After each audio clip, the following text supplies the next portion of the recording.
From the top of the hour, it's the voice of Indiana County, WCCS 101.1 FM, AM 1160, WCCSradio.com.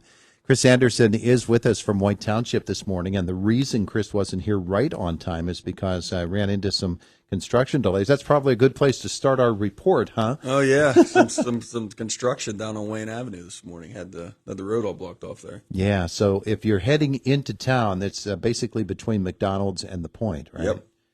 There's you might want to find a different route through because it's backed up there with traffic problems this morning. So they're working a little bit underground there. It's Indiana in the morning. So Chris is here for White Township. We talk to him, brought to you by Marcus and Mack, voted best personal injury law firm in the Best of Indiana County contest. Marcus and Mack, a law firm representing injured people. You know, people always say, "What's coming? What's coming?" And a good place to find out what's coming is by going to a White Township Planning Commission meeting, which I guess is going to be pretty hopping tonight, huh? Yeah, we have a full agenda this evening, and it's been a while since we've had this many, items on the table for action. And there's a mix from medical office buildings to new proposed restaurants to minor subdivisions, some solar array. So there's all kinds of good stuff going on. So can you drop some names on us here? I think everybody's aware that Raising Cane's is the plan that's going to go before the Planning Commission this evening. Medical office buildings, one on over by the hospital and the other one down, off Wayne Avenue. So those are the big ones right now. Yeah. So that gets underway at what time?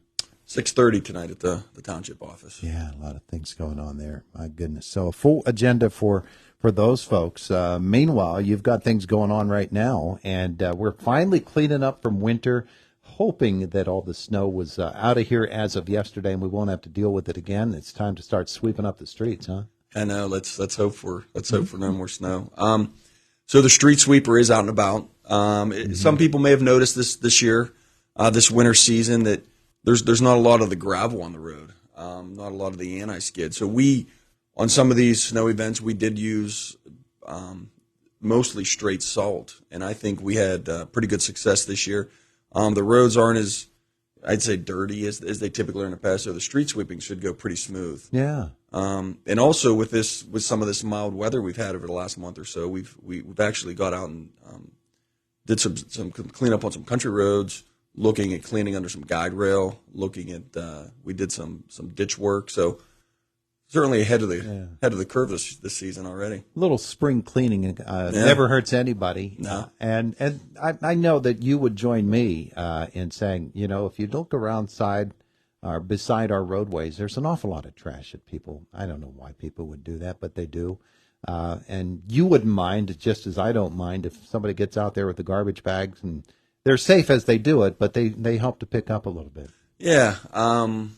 Yeah, it might be a good initiative to kick off some days, just some of this litter crew cleanup. And if anybody does pick up litter like that, just call the office, and we'd be happy to help pick up the bags that they collect. All right, that's wonderful. Mm-hmm. All right, so meanwhile, as we're talking about roads, you're getting set for a summer paving program that is going to take place eventually, and you're getting ready to do some action on that. Yeah, so we have right now the road paving project for 2024 is out to bid. That includes several roads to be paved as well as a couple roads to be seal coated. So I think we opened those bids up at our second meeting here in March. So we're looking for some competitive pricing and hopefully get that project kicked off. And I mean, with the plan opening up, some of this mild weather, it might be an early paving project for us. Yeah, that'd be okay. Let us focus on some other projects throughout the rest of the summer. Absolutely. Now, speaking of other projects, Apache Drive is in for some work. Yep, we did issue that contract to Shadco out of Home, Pennsylvania. They're going to replace the stormwater pipe on Apache Drive, about 2,000 feet of stormwater pipe out there. We've talked about that project before, but I'm excited to get that one kicked off, just knowing that it's been on the table for a few years now. And as you do that, Indian Springs Road, some of the work there is wrapping up, and you can move on to others. Yeah, so Indian Springs, everybody saw the delays on Indian Springs there for a couple weeks. We had some issues with a sewer line, had some liner, that slip line project. That's where they take that, the PVC pipe, and they melt it down and pull it through the pipe. Yeah. So that section they did about 800 feet of sewer pipe there. So now they're on to Cambridge Street and Forest Ridge Road to do stormwater lines. There are some tricky stormwater lines that just would be tough to replace if we had to dig them out. So we are using the slip line technology to handle those too. One of the interesting things to me about that, especially when you talk about storm sewers, is you're dealing with every possible kind of underground area there. Some storm sewers, I'm sure, in White Township, just like in any town, they go back to the days when they were all done by brick. And you've got clay pipe and you've got brick underneath there. You've got all kinds of different tunnels and byways and things. Maybe you don't even know what all's there. No, and then they build everything on top of it. They put all the other utilities on top of it. They build structures on top of it, retaining walls. Just it's kind of forgotten underneath the ground sometimes. And you never know what's under there. No. So you'll work on that, and above ground, a lot of folks are getting excited about this amphitheater project out at the White Township Recreation Complex. Yeah, so we exciting news. I know you know, but we did receive $140,000 extra dollars, and that should, added into the additional funds we already have, we should be able to build a nice amphitheater out there.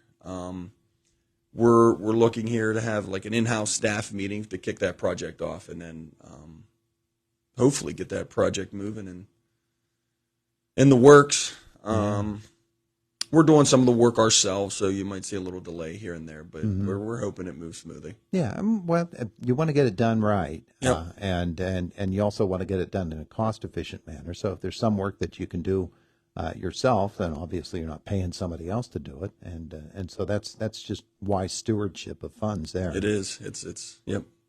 But when you think of the possibilities for that amphitheater, you host practically anything there. I'm really excited about the idea of summer theater in the park. It's just a guess that one day somebody might be able to do something like that there. But that would be fun. Yeah, and we've modeled We've modeled some ideas off some other municipalities, and they do the summer concert series, and they do plays and educational purposes. Some schools utilize it. East Pike's pretty close right there that they, they're within walking distance that they'd be able to utilize it. There are plenty of uses for it. There's a beautiful park in Mercer County where my son lives that we go to called Buell Park. Which is enormous. It dwarfs even the White Township Recreation Complex in its size. And they've got a gorgeous amphitheater outdoors there that they do summer plays and concerts on, and they're very well attended, and people just really enjoy getting out on a summer night and watching the performers. So you can see something like that being very, very viable here around our area. So while we think about that, we also know that the ice season is winding down, the winter sports, and you're getting on to the spring sports schedule now. Yeah, we have maybe three or so weeks left of ice season here for the indoor ice and spring sports. They were on the fields last week. Baseball's out there. We have lacrosse, and they're utilizing some of the turf space inside. Travel soccer is going to be kicking off here before too long, so spring sports are upon us. And it's amazing to me how many people walk into the S&T Bank Arena and they don't know what's on the right side there. They know the sheet of ice on the left. Nobody knows the history of when there were two sheets of ice in that building, the right side and the left side. But people really don't understand what's on that right side unless they're people who actually use it for the various activities, and practically anything goes on there. Yeah, so we have the so if you walk in and you make a hard right past Ryan's office, you go right into where the pickleball basketball courts are. That transitions right into the turf, and then you transition right into the batting cages. I stopped over on Sunday just to see how the facility was going, and I could not believe the support there for the kick. They must have had a kickoff event for lacrosse. And it was the lobby was full, and it was good to see. It was good to see that. Yeah. We had indoor soccer. We have various softball groups that utilize the space on the weekends. The cross kicking off now. Pickleball's out there just about every morning. It's a huge yeah. grass surface inside. Well, simulated grass surface inside that you can play your summer sports all year long. Yeah, and one drawback is the ceiling height, but yeah, you kind of deal with it as you're there playing. But yeah, you get used to it.